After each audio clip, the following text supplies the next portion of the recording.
This is a fascinating topic, one that I find is often much more dear, much more active, in my life, than some other themes, power, and its abuse.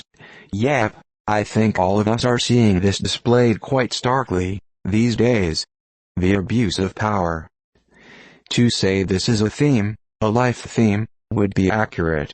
To this day, I remember so well Marge, my mentor, my old boss, coming up to me in the storage closet, as I put away the medicines that had just arrived for the facility. I was her director of nursing. I don't know what possessed her to do it, but we were talking about some such, and she just stopped time, like people do sometimes, looked me in the eye, grinned, and said, "Just, don't abuse the power given you.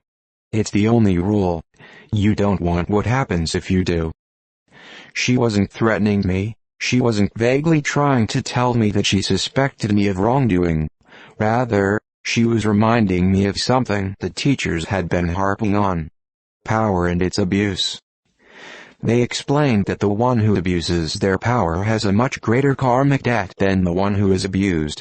I think that's true, because, to be freed from the charge of the behavior, catharsis is required, as well as others' release. Tall order. However, what I have since come to understand, the old maxim that a bully can only bully a willing participant, so not agreeing to that bullying is the only way out, this is indeed true. It implies, however, an even deeper truth. The whole scenario, bullied and bullier, the whole setup, it's in one level of consciousness. Stepping out the it means you have stepped out of the agreement field. The weird thing is, I feel it as less of a threat now than in times past. It's fascinating and it's interesting, but it is not harmful to me, and that is counterintuitive, considering that, in many ways, authority in general has begun to run amok. Let me explain what I did about a year and a half ago. I put bubble around my car. I refresh it from time to time, but only when I am feeling insecure, like I might bring it on. The bubble makes my car impossible for bullies to see, for predators to find interesting. Even a cop following me won't notice.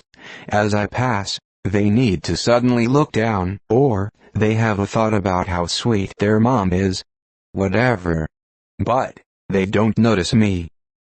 And I have no fear now. It does not affect me. I believe in my bubble, because I can see it, and because it doesn't hurt anything, and it's kind of funny, and very useful. And, maybe that's the Pygmalion effect, and maybe that's high physics. Until there are machines to verify, most will just consider me eccentric. Which is fine. Enjoy paying your tickets. And the weirdness, the invasiveness of authority these days, their sense of entitlement and their love of armaments and surveillance, I think it's the Pygmalion effect, too.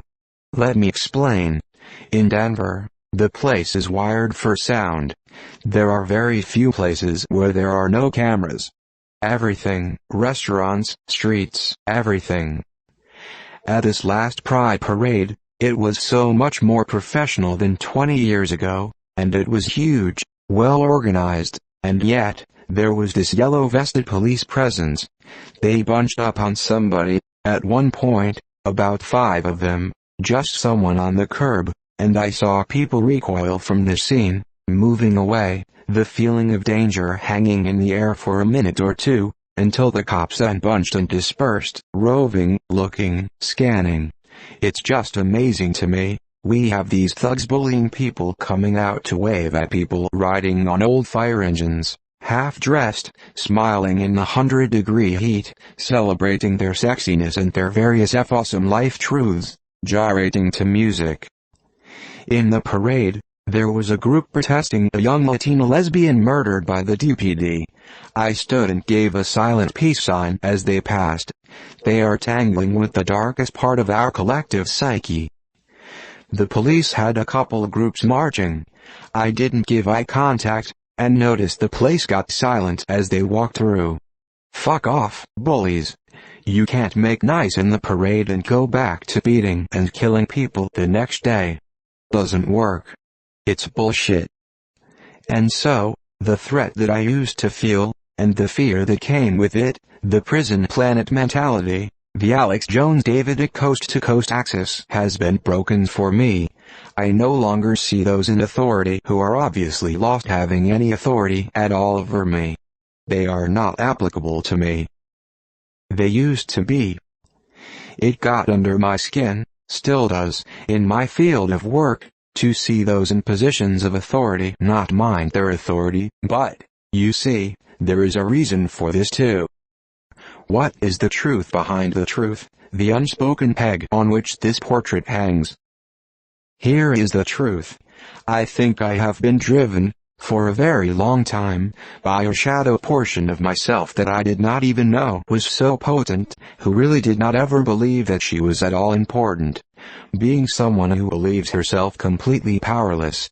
It's a cone, it is a paradox, it is a lie and a truth and a portal, and that is all.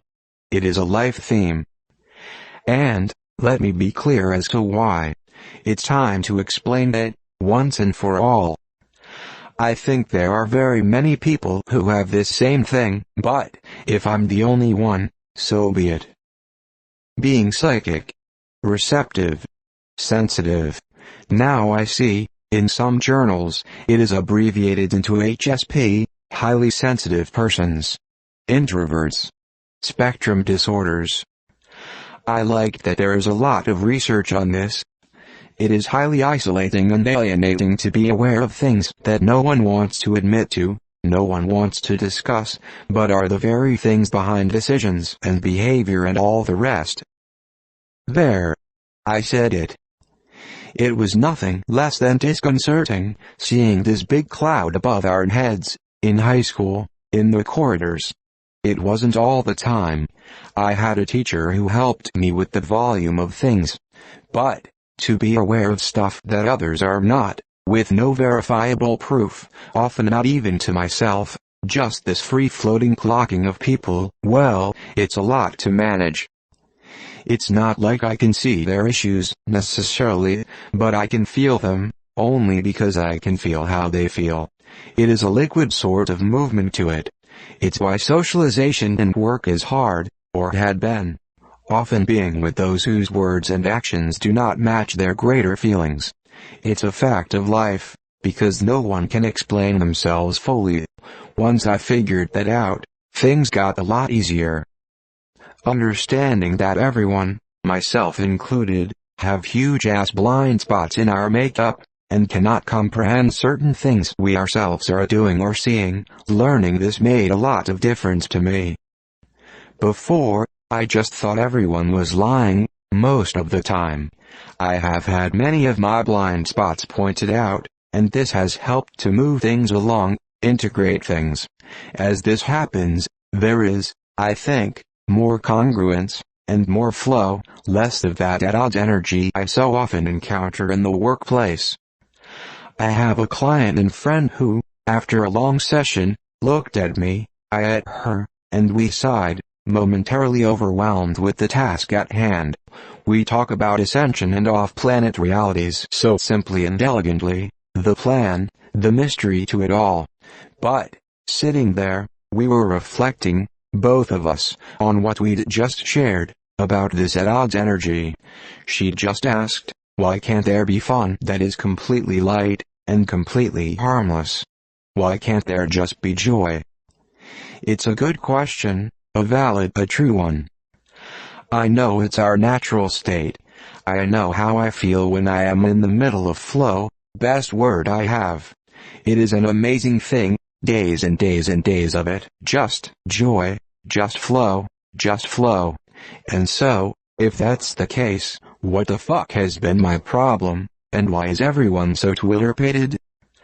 I think it's why the police state looks ridiculous to me, the race wars getting stirred up are just fucking pathetic, and the politics is so cartoonish, so off-point, so about stability of character and clear thought, because there is so little of it. It's a special brand of crazy, and I really don't think I'm the only one clocking it. I can feel fear, this is very true, but that generalized meta-fear I used to be aware of is gone. It was a net of sorts, and it was tight. I watched Luce change this morning, and I remember how tight that net was, how slitty things were that day, and how crazy they have gotten ever since. It's been an amazing process to witness. Amazing. What people actively choose to believe to be true, what they believe to be possible, what they believe to be a benevolent government. So, maybe it's popping up out of the madness and seeing that it's all just fucking madness. I remember one of the last scenes of the last Matrix movie, them in a ship, a plane, or something, and they pop out of this darkness they've been in, with the machines and the wars and the death and mayhem and catastrophe and impending death, and there are clouds, and sun, and it's beautiful. Trinity's face lights up, like an aha moment. And then, down they plunge. To finish things. Isn't that what we are here to do? To see the madness as superfluous yammering of people who are very afraid? Who have no business being in control? Who have been handed the keys to the asylum and asked to run it? But, thinking on the government, come hook and crook, the virus has infected the lower house, and is prevalent everywhere. This mean-spirited fearful hate talk, this quivering, hollering, lathered fear stuff that clouds judgment and makes us think small.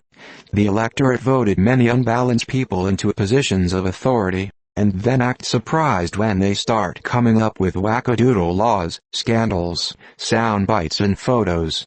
And so much pure, unbridled stupidity. Hate. Exclusion. Stinginess. Where did these assholes come from? As with the camera and police presence, just everywhere, pretty much, and the nonsense passing as political discourse in this country is a devolution of critical thought and self-care, self-respect, and solid citizenship. That parade did not need 6 cops for every city block, but there they were, and arguing with them could have resulted in bad things, seeing how jumpy they were, eager for a rumble. They did nothing but intimidate, and to remind us, hey, any one of you could go haywire, you're lucky we're around. And that's the damn Pygmalion effect. It is insulting to have such an insertive police state presence and something that had very little chance of getting crazy. But, if it had, so the fuck what? So the fuck what? It's obvious no one can stop a bullet without getting hurt, and bullets are fired from far away. The sorts of mayhem that has gripped the national psyche, these random shootings, what? Will a bunch of cops stop anyone from malfunctioning?